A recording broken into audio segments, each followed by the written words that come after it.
하나님 말씀은 시편 119편 113절입니다.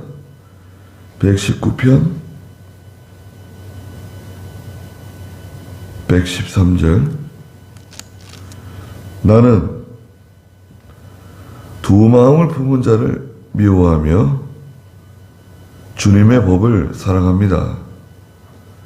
주님은 나의 피난처요 나의 방패시니 내가 주님의 말씀을 바라고 있습니다. 그랬습니다. 주님은 나의 피난처이시고 나의 방패시다. 그러셨습니다. 먼저 113절에 보니까 나는 두 마음을 품은 자를 미워한다. 그리고 나는 주님의 법을 사랑한다. 말하고 있습니다. 두 마음을 품은 사람은 야고보 1장 6절과 7절에 바다 물결과 같이 출렁이는 흔들리는 정함이 없는 마음이다.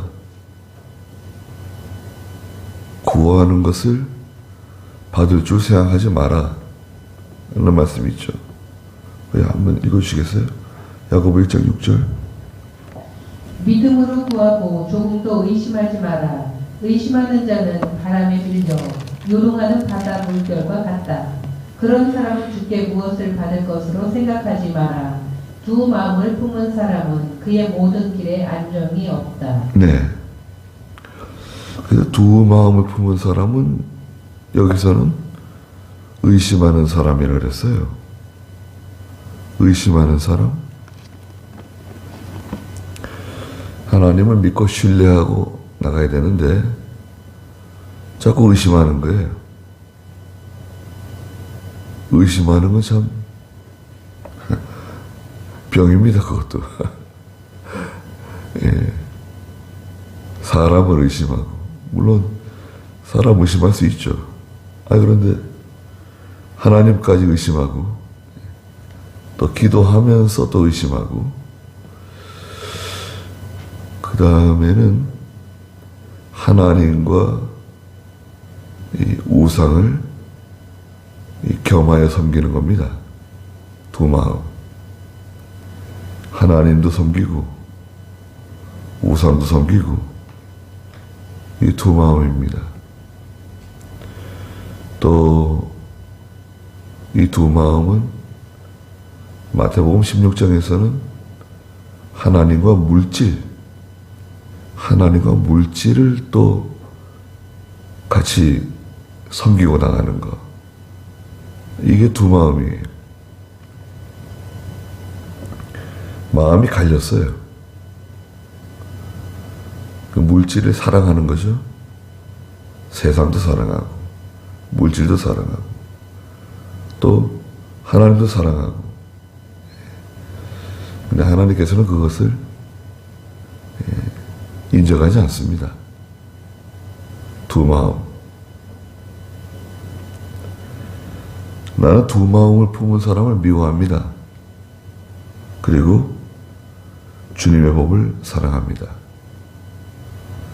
주님의 법을 사랑하는 마음은 깨끗한 마음이에요. 진실한 마음입니다.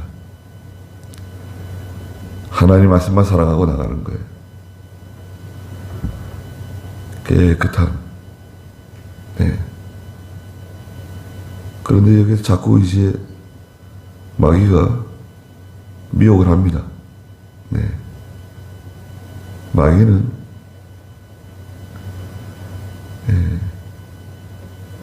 낚싯바늘 있잖아요. 낚싯바늘. 그쵸? 미혹을 받는 거예요. 물고기는 왜 낚싯바늘을 물을까요? 낚싯바늘에 물고기가 좋아하는 미끼를 걸어가지고 물고기가 그 미끼만 떼가면 좋은데 그만 이제 덥석 물어버리게 되면 낚싯바늘에 걸리게 되는 거죠. 낚싯바늘에 걸리면 못 빠져나가요. 마귀도 그 우리 성도들을 그 미끼로 유혹을 해요. 유혹을 하는 거죠. 미끼가 뭐냐? 그 내가 좋아하는 거 있어요. 사람이 좋아. 각각 그 자기 약점이 있어요. 거기 약한 사람, 사람에 약한 사람, 인정에 약한 사람, 돈에 약한 사람, 이성에 약한 사람, 명예 영광에 약한 사람. 여튼 그 약한 부분을 마귀가 공격을 합니다. 미끼로 써요. 그러면 그 순식간에 또 얼떨결에 그만 말씀을 잊어버려요. 하나님 사랑하는 마음을 잊어버려요. 그리고 이제 죄를 짓는 겁니다.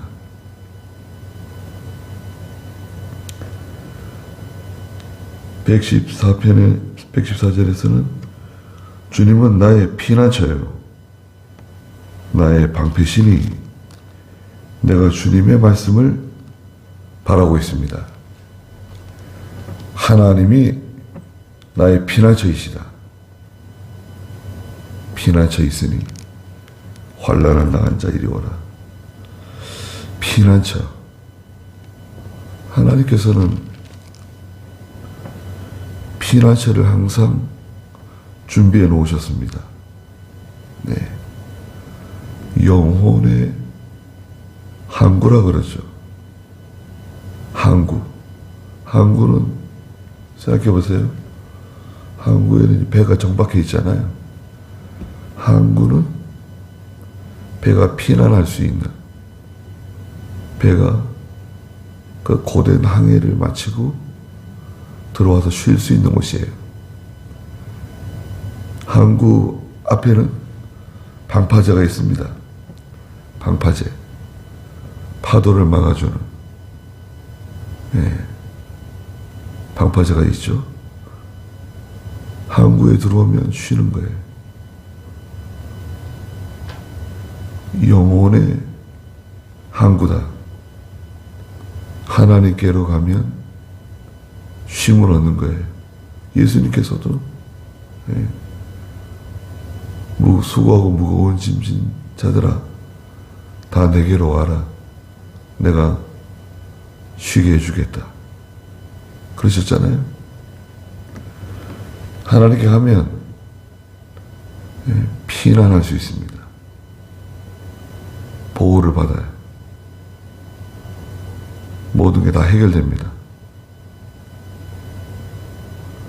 구약에는 도피성을 만들어 주셨죠. 도피성.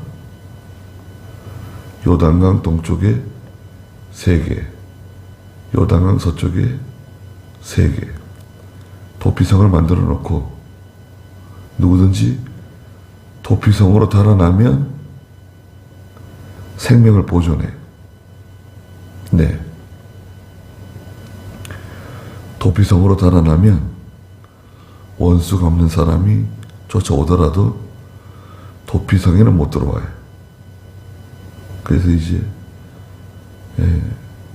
우발적인 사고, 우발적인 범죄에 관해서 정당한 재판을 받을 수 있는 길을 마련해 주셨죠. 오늘날의 도피성은 어디입니까? 오늘날의 도피성은 3가지인데요.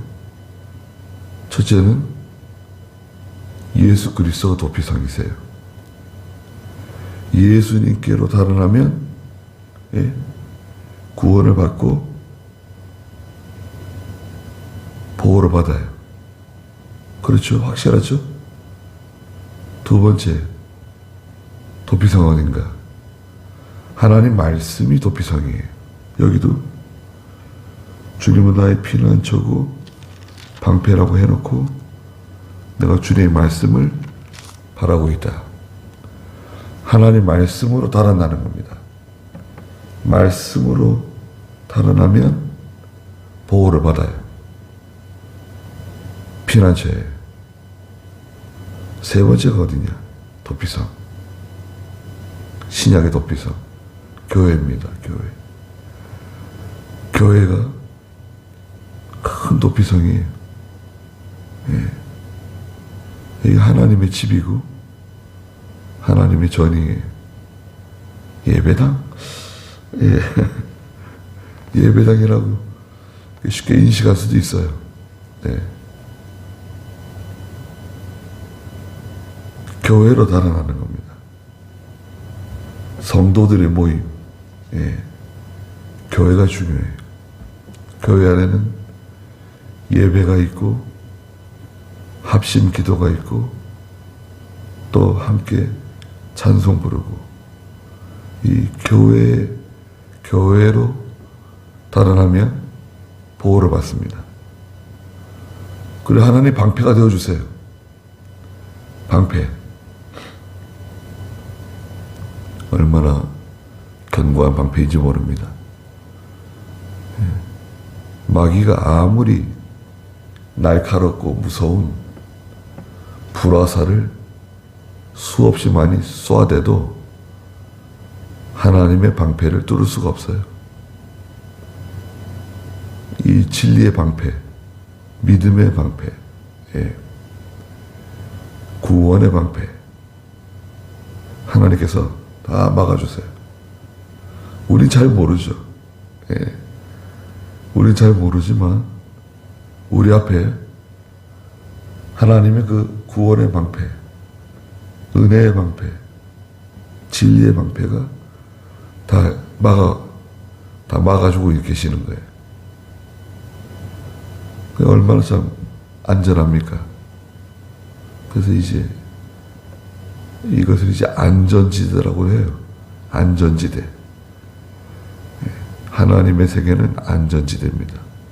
피난처, 도피성. 내가 주님의 말씀을 바라고 있습니다. 115절에 악을 행하는 자들이 나를 떠나라. 악을 행하는 자들아 나를 떠나라. 악을 행하는 사람과 결별하는 것. 이게 중요해. 모든 사람하고 결별해라. 그거 아니죠.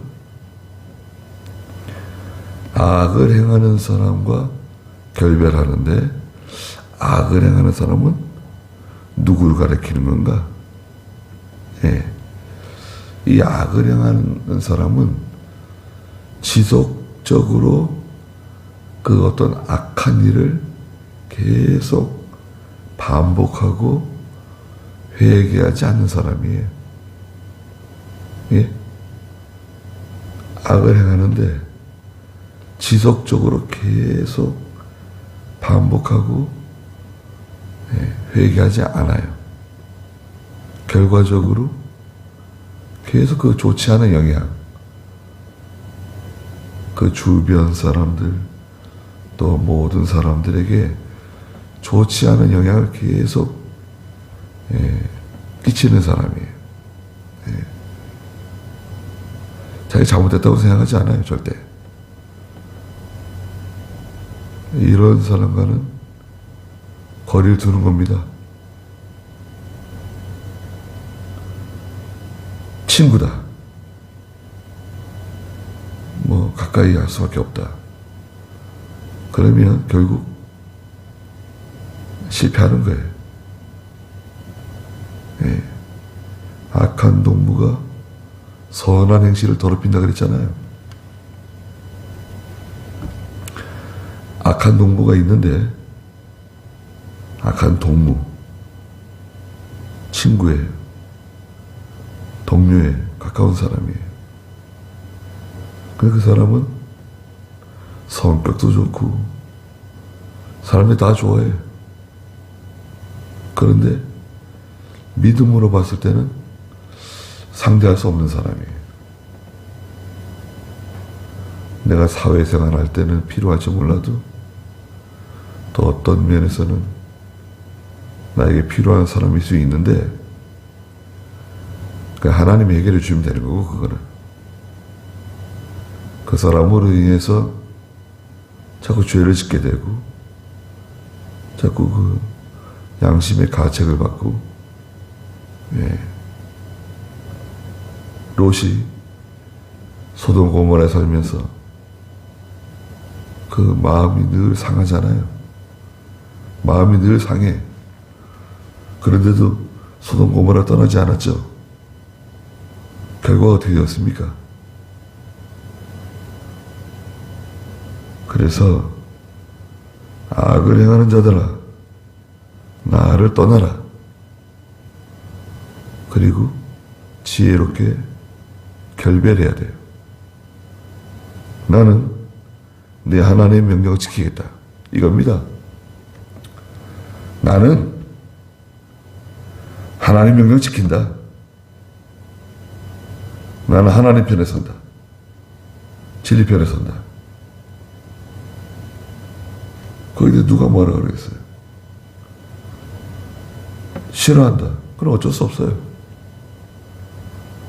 내가 하나님 명령 따라가는데 나를 싫어해. 왜 싫어할까요? 아주 간단합니다. 세계가 달라서 그래요. 세계. 같은 장소에 있고 같이 살고 같이 먹고 같이 잠을 자도 세계가 다른 거예요. 세계. 내가 속한 세계하고 저 사람이 속한 세계가 다르기 때문에 이게 다른 겁니다. 한 사람은 빛의 세계고 한 사람은 어둠이에요. 한 사람은 진리고 한 사람은 비진리고. 이게 어떻게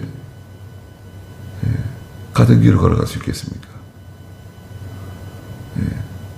충돌이 일어나지 않을 수가 없어요. 그러니까 그런 동무, 그런 동료, 이게 참 큰 기도 제목이에요. 그래서 이것을 지혜롭게 잘 이겨내고 지혜롭게 잘 피해가야 됩니다. 116절에 주님의 말씀대로 나를 붙들어 살게 하시고 내 소망이 수치가 되지 않게 하소서. 하나님 말씀 붙들고 나가면 수치당하지 않는다 그랬죠? 하나님 말씀 붙들고 나가는 사람 결코 수치당하지 않습니다. 이사야 49장 23절 왕들은 내 양아버지가 되고 그들의 왕비들은 내 유모가 될 것이며 그들은 얼굴을 땅에 대고 내게 절할 것이며 내 발의 먼지를 핥을 것이다. 그때 너는 내가 여호와인 줄 알게 될 것이니 나를 기다리는 자들은 수치를 당하지 않을 것이다. 네. 하나님 의지하고 믿음으로 나가면 수치당하지 않는다. 117절에 나를 붙으소서. 그리하면 내가 구원받고 항상 주님의 규례들을 주의하겠습니다. 하나님 붙들어 주셔야 돼요. 하나님께서 나를 붙들어 주시면 하나님의 구원이 우리에게 찾아옵니다. 그래서 나는 진리 편에 서야 됩니다. 118편에 주님의 규례들에서 떠나는 자들은 주께서 다 멸시하셨으니 하나님 말씀에서 떠나는 사람은 하나님 멸시하세요. 그들의 속임수가 헛되기 때문이다. 하나님의 규례들이 떠나는 사람은 누구냐? 속임수를 쓰는 사람, 속임수를 쓰는 사람, 하나님의 규례를 떠나는 사람입니다. 겉과 속이 다르고, 할 것처럼 하다가 하지 않고, 이랬다 저랬다 하고,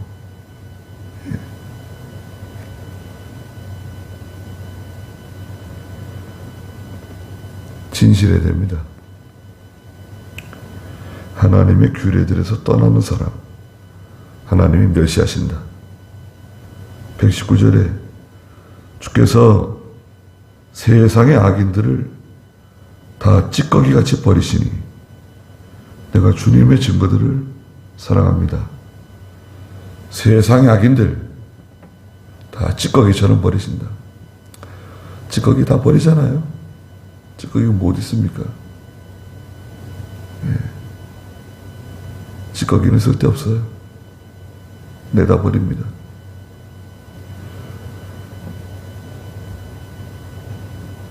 나는 주님의 증거들을 사랑합니다. 120절에 내 육체가 주님을 두려워하여 떨며 주님의 판단들을 내가 무서워합니다. 하나님의 판단은 하나님 말씀대로 판단하는 거죠. 말씀대로 판단하는 하나님 앞에 벌벌 떠는 사람. 이사야 66장에서는 하나님의 말씀에 떠는 사람, 하나님을 구원해 주신다 그랬죠. 그래서 하나님을 두려워하고 또 말씀을 두려워해야 돼요. 말씀을 가볍게 생각하지 말고 두려워하고 또 항상 겸손하고 조심해야 됩니다.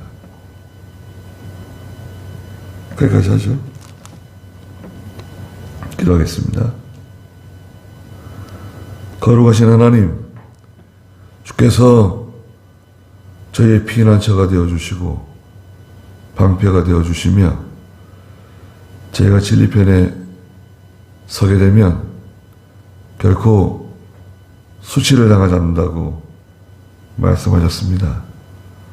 악을 행하면 하나님께서 찌꺼기처럼 저희들을 버리시고 멸시하실 것이라고 말씀하셨습니다. 하나님 말씀 앞에 벌벌 떨며 하나님 말씀에 주의하고 삼가 조심하고 하나님 말씀 잘 따라가는 저희가 다 되게 해주시옵소서. 귀한 하루 주셨사오니 하나님께서 함께 해주시고 오늘도 저희들을 보호해 주시옵소서. 예수님의 이름으로 기도드리옵나이다. 아멘.